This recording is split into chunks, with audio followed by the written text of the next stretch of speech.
Hi, and welcome to Grievers Empowerment Moment with Tanika Dillard. Tonight we are talking about making difficult decisions. Now, I know you're thinking, I'm a griever. Of course, I'm making difficult decisions all the time. That's exactly why we're talking about it. In this edition, we're going to talk about why it's so hard to make these difficult decisions. The first thing to think about is death always demands a decision. Death demands a decision. So let's think about that. From the moment that we know our loved one has died, we are thrust into the position of making decisions. Hopefully, a lot of these decisions have already been made if an estate has been planned. But the truth of the matter is, for many people, that is not the reality. The griever is left to make a lot or most of the decisions, and the decision making starts usually before the heart stops beating. Death always demands a decision. Death always demands a decision. And the person that's making these decisions it's the person who is heartbroken and whose world has literally been turned upside down.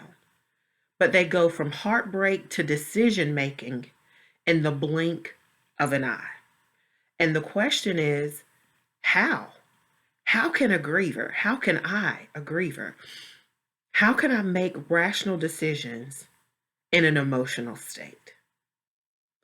I can't even begin to minimize the process of doing this because it's not an easy task.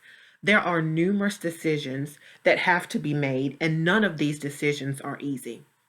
Many of the decisions are time sensitive.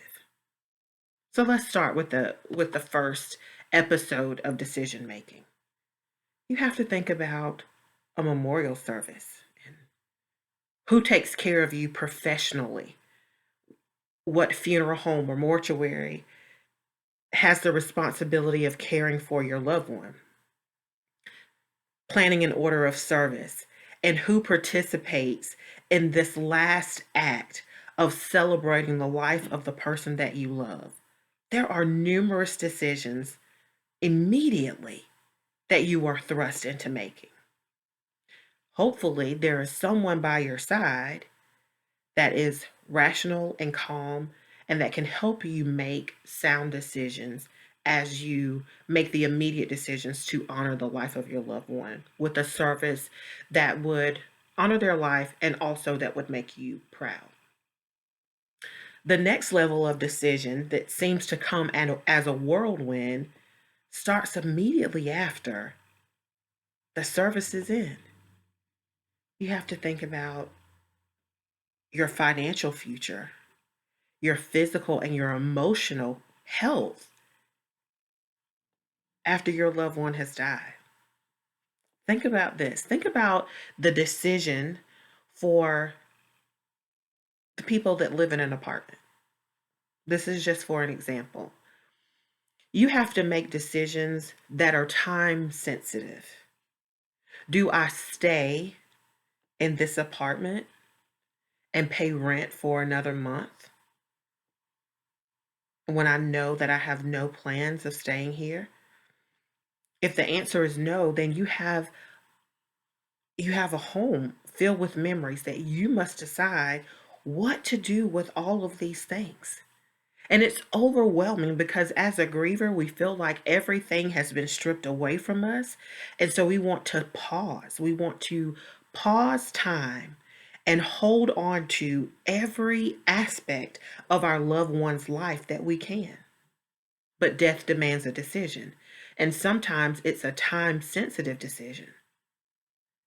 So if your loved one was a renter, the first of the following month, whether that be 2 weeks after your loved one died or 3 days after they died, death demands a decision. And you must decide, what will we do with the belongings? Will we pay rent for a couple of more months and keep the apartment until we decide? That's a decision. You can make a decision even if it means I'll revisit this in a month. Some of these decisions impact you financially. Death demands a decision. It always demands a decision. These decisions impact us both internally and externally. The survivor or the griever, sometimes they are put into the position of making decisions for the first time in their marital life. I've seen couples where there's one party that was the decision maker and they are silent. They're deceased. And so the person that always looked to their spouse for direction is now having to make a decision. It's such a terrifying moment, recurring moment, and a terrifying journey. But let me encourage you, just do the next thing. It's overwhelming if you try to take on all of the projects at one time and make numerous decisions rapidly. Take your time as you can and make a rational decision. Then do the next thing. But do not overwhelm yourself with multiple responsibilities, multiple decisions at one time. It is difficult. And again, I cannot minimize the tasks before you in the decision making process. There are other decisions that come along that affect us socially.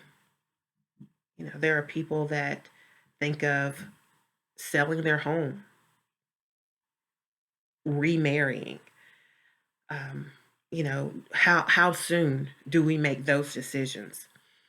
It is always recommended that grievers wait 1 year before making any life transforming decisions.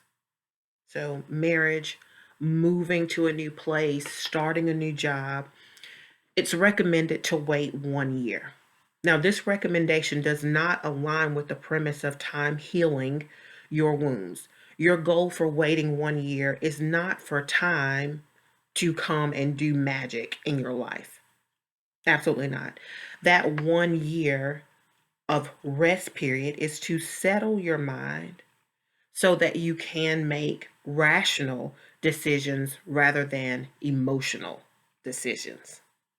Again, that 1 year of rest is so that you can settle your mind so that you're not making emotional decisions, but you're making rational decisions.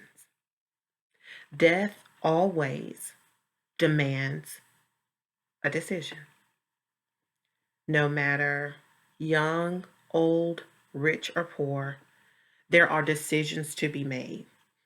And although your heart may be broken, and you're saying to yourself, I cannot do this. This is so hard. I understand. And I've heard it. I've even said it to myself. But what I want to remind you of is that you have survived every one of your hard days. You've survived them all. And so as you do the next thing, and as you make the next hard decision, you can survive that also. Death demands a decision, but you can do the next thing and survive hard days and hard decisions. Be empowered in your journey forward. Until next time, I'm Tanika Dillard, and thank you for joining this Grievers Empowerment Moment.